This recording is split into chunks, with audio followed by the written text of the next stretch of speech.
அன்புள்ள கடக ராசி அன்பர்களே வணக்கம். இந்த வார ராசி பலன்.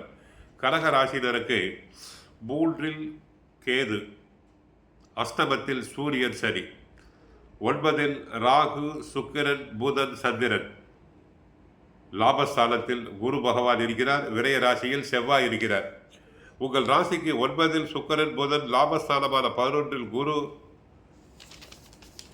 அதாவது 9ஆம் இடத்தில் சூரியன் சனி, லாபஸ்தானத்தில் குரு இருப்பதால் நீங்கள் நினைத்ததெல்லாம் நடக்கும். பல வரவுகள் மிக மிக நன்றாக இருந்து அனைத்து தேவைகளும் பூர்த்தியாகக்கூடிய காலகட்டம் இது.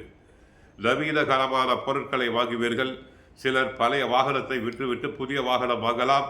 மனக்கவலைகள் எல்லாம் படிப்படியாக மறையும். நீங்கள் மேற்கொள்ளக்கூடிய செயல்களுக்கு நெருங்கியவர்களின் ஆதரவு மிக சிறப்பாக இருக்கும். தொழில் வியாபாரத்தில் சந்தை சூழ்நிலை சாதகமாக இருப்பதால் நல்ல லாபத்தை ஈட்டக்கூடிய வாய்ப்புகள் தங்களுக்கு உண்டு. உங்கள் ராசிக்கு 8ல் சூரியன் சனி இருப்பதால் உடல் நலத்தில் கவனம் எடுத்துக்கொள்வது நல்லது. ஆகவே சூரியனுக்காக சிவன் கோயிலுக்கு சென்று வழிபடுங்கள். சனிக்காக பெருமாளையும் ஆஞ்சநேயரையும் வழிபடுங்கள். உடல் நலத்தில் சற்று கவனம் தேவை. உணவு விஷயத்தில் சற்று கவனம் தேவை. உத்தியோக ரீதியாக பார்க்கின்ற போது உங்கள் உழைப்பிற்கான பலனை அடையக்கூடிய நேரம்.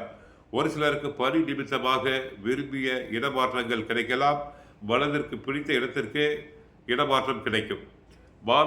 மாணவர்கள் கெட்ட சகவாசத்தை ஒழித்து நன்றாக படிக்க வேண்டும். பெற்றோர் சொற்பொழி கேட்க வேண்டும். இப்படி இருந்தால் வரும் நாட்களில் நன்மைகளை தாங்கள் பெறலாம். 2 சுப கிரகங்களில் ஒன்று சுக்கிரன், இன்னொன்று குரு. பாக்யாதிபதியான குரு லாபஸ்தானத்தில் இருக்கிறார். சுகாதிபதி சுக்கிரன் பாக்கியஸ்தானத்தில் இருக்கிறார். இந்த 2 சுப கிரகங்களும் பரிவர்த்தனை யோகத்தில் இருப்பது மிகவும் சிறப்பு. கலைஞர்களுக்கு ஆதாயமான நேரம். ஆடல் பாடல் நாட்டியத்தில் உள்ளவர்களுக்கு ஆதாயகரமான நேரம். சுக்கிரன் ராகு சேர்க்கையால் பொருளாதாரம் உயரும். பூர்வ புண்ணிய ஸ்தானம் பலம் பெறுவதால் ஆலய தரிசனம் உண்டு. பெரியோர்களின் ஆசீர்வாதம் கிடைக்கும். 3ஆம் இடத்தில் கேது இருப்பது இன்னும் பலம். உங்கள் முயற்சிகள் அனைத்தும் வெற்றிகரமாக மாறும். அஷ்டமஸ்தானமான ஆயுள் ஸ்தானத்தில் சூரியன் சனி இணைந்திருக்கிறார்கள். அதோடு அவர் இருவரும் பகைப்பட்டு இருப்பதால் பயணங்களில் கவனம் தேவை. மிக கவனமாக பயணம் செய்யுங்கள்.